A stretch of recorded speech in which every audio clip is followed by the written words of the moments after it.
What up, y'all? Week 8 of the college football season is in the books, or almost in the books. It is halftime right now of the Washington Arizona State game.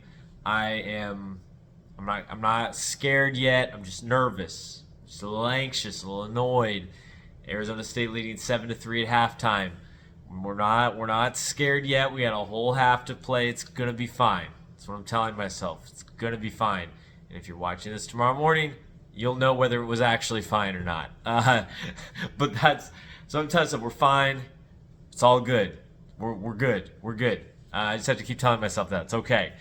A lot of other football happened today, and some ranked teams that were not so fine. North Carolina gets upset by a one-win Virginia team, kind of like a one-win Arizona State team.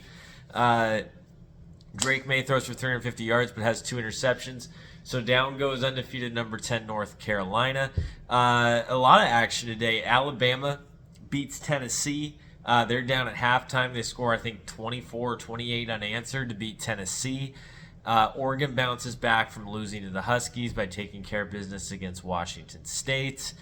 The whole top part of the rankings mostly stayed the same. Ohio State took care of Penn State in a ugly game. 20-12 was the final. Penn State tried to drive late. They were down a couple scores. It was I did not come away impressed with the offense of either team. It was not a game to me that was two awesome defenses. It was a game of two not that great offenses. And so that, for me, that's what that game was, and it was not the most interesting game of the day. Penn State now has a loss. If they want to have any shot, they got to beat Michigan when those two teams link up. Ohio State, of course, has their date with Michigan. They don't have a ton on the schedule other than that. That's going to be their big game. Michigan had no problem with Michigan State. They didn't even need to steal their signals. I don't know how many people have kept up with this story, but they are now under investigation of the NCAA for potentially violating the rule that the NCAA has against advanced scouting in person of future opponents. The reason for that is because if you do that, you can take a camera and you can video the other team's coaches and signals specifically, and then try to crack their signals before the game. That you're not allowed to do that. It's been said that is what Michigan is doing, so they are being investigated, and it's the NCAA, so we'll find out in 3 years what's actually going on. No punishment at the moment. A couple of the really awesome games, though. You had Oklahoma getting taken all the way by Central Florida. Big time. John Reese Plumlee on 4th and goal makes a big time pass. Gets the touchdown. They go down 31-29, go for 2, and they try a wide receiver pass. Little swing pass, throw to the end, a little double pass for the 2-point conversion to send it to overtime. A little cute for my blood, though. I will add, everyone was saying it was a bad play call. The throw was there. If the wide receiver pulled the trigger, he wasn't that open, which is why you'd rather have your quarterback making the throw with the game on the line. But the throw was there, and he could have tried to make it. So maybe the play call was right and it was on the players. I don't know. But Oklahoma hangs on. They stay undefeated. Texas gets a dub as well today. They got pushed by Houston. Brutal call late in the game on that one against Houston. It seemed like Houston got a first down on a 3rd and short. It was ruled that they didn't get it. The replay sure made it look like they did. There was no formal review, so Dana Holgerson wasn't too happy about it afterwards. Then Houston didn't convert on 4th down. The throw was there in the flat, threw behind the guy, no catch. And so that really tough loss for Houston a week after they won on a Hail Mary against West Virginia. So tough loss there. Texas stays where they need to be. They get a big win. Maybe the best game of the day, though, was USC and Utah.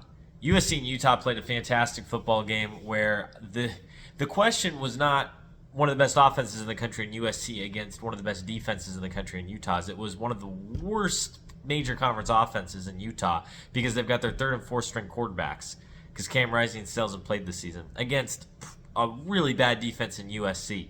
Well, Utah's offense made just enough plays down late in that ball game, had enough time. They drive for the game-winning field goal to win 34-32. Caleb Williams can only sit and watch after he had led his team to come back from down 8 and down 5 to take the lead. Can only watch as the field goal after they had went for 2 and been unable to convert it. Can only watch as the field goal ends his hopes of going to the playoff. Back-to-back losses for USC. Massive win for Utah, who stays as a one-loss team. They play Oregon next week. They play with the Huskies in a couple weeks. They got a gauntlet ahead of them, but they have opportunities to prove that they're on that same level. I don't think they are, and it's because of the offense and the quarterback play. They got big-time plays out of their quarterback today. He absolutely made the big plays when he had to. There were still plenty of throws that were not on the level that you need, I think, to compete with the Washington and the Oregon offenses, putting aside the fact that Washington just scored 3 points against Arizona State in a half. Hopefully that'll be fixed in the second half. But I think that's going to hold him back unless Cam Rising decides to start playing. I, at this point, don't think he's going to play this season. He tore more than just his ACL and an MCL tear as well. Couple other some other ligament damage. It's a brutal injury, and I think it's unfair to expect these college kids to be able to come back in 9, 10, 11 months from these sorts of injuries, because he tore it in the Rose Bowl last year. So, but a huge win for Utah.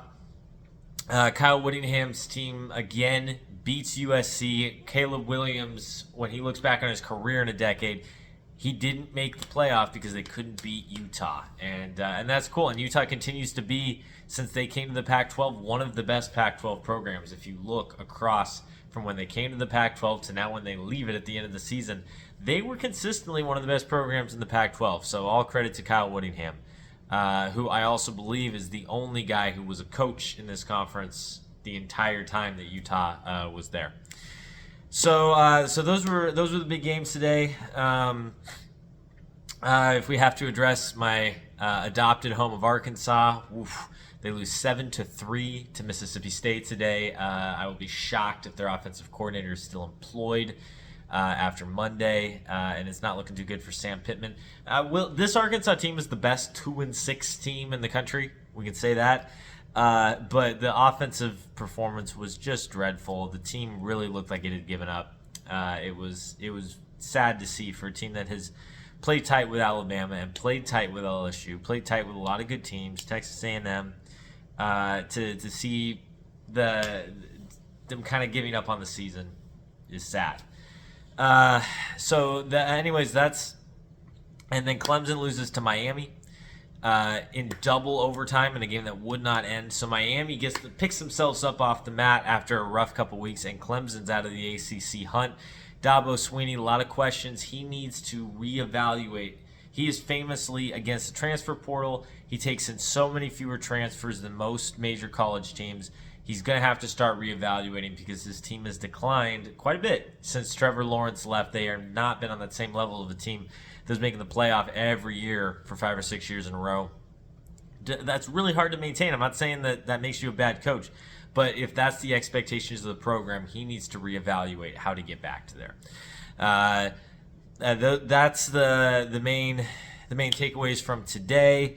Anyways, I appreciate everyone that's watching. Justin Talks Sports on YouTube. Go ahead and subscribe, please. Give me the like in the comments here on Instagram as well. I'm happy to talk to everybody.